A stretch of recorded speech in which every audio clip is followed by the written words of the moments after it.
and welcome back to the Breadboarding project tutorials. In the previous video, we discussed how to use wire cutters and wire strippers, and in this video, we're going to be talking about how to use the multimeter to take different measurements through your circuit. So, before we begin, the multimeter is an extremely useful piece of kit that allows you to record either currents, resistances, or voltages through your circuit.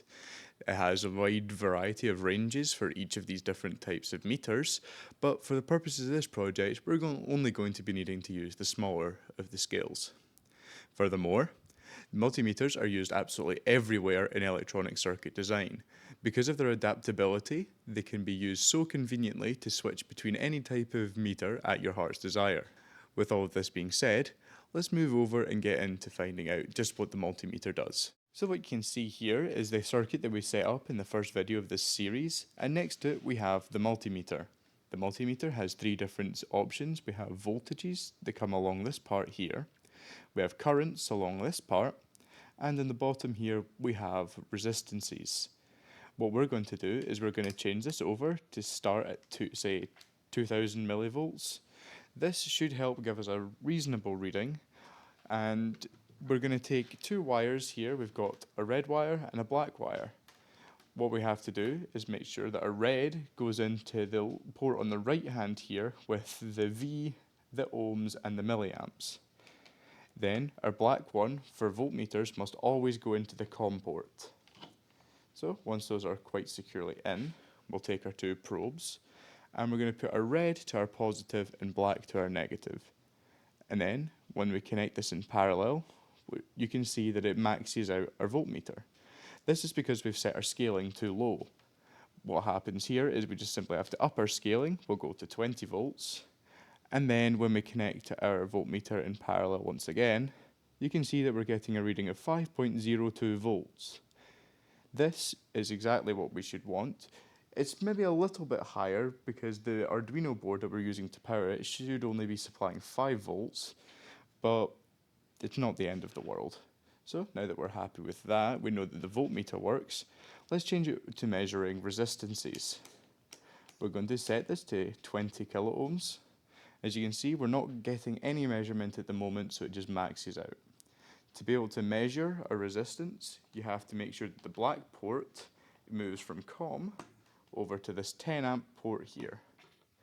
What we'll then have to do is disconnect our resistor from our circuit. If it has any current flowing through it, we'll get an inaccurate reading of our resistance. So we will plug our resistor into just a random part of our board, and then we'll place a probe on either side of our resistor. And what should happen here, as you can see, is that we're getting a reading of about 0.47 kiloohms. So to get a better reading, we'll bring this down to the 2000 ohms range. And then we will get put back on, and you can see we get an exact measurement of 431.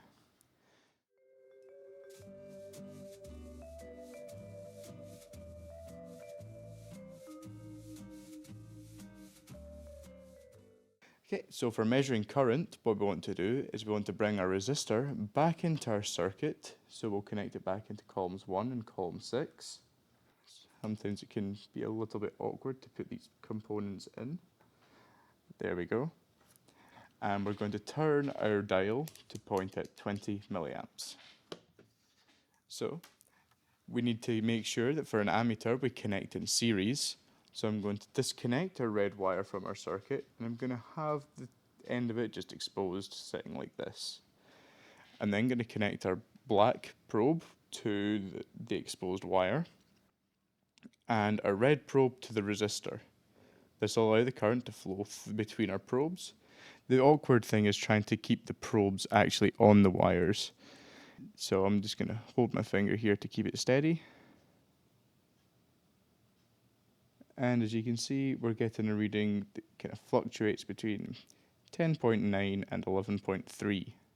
So now that we've used all three different types of meter, we can quite happy. We'll make sure that we turn our multimeter off to make sure that we save the battery.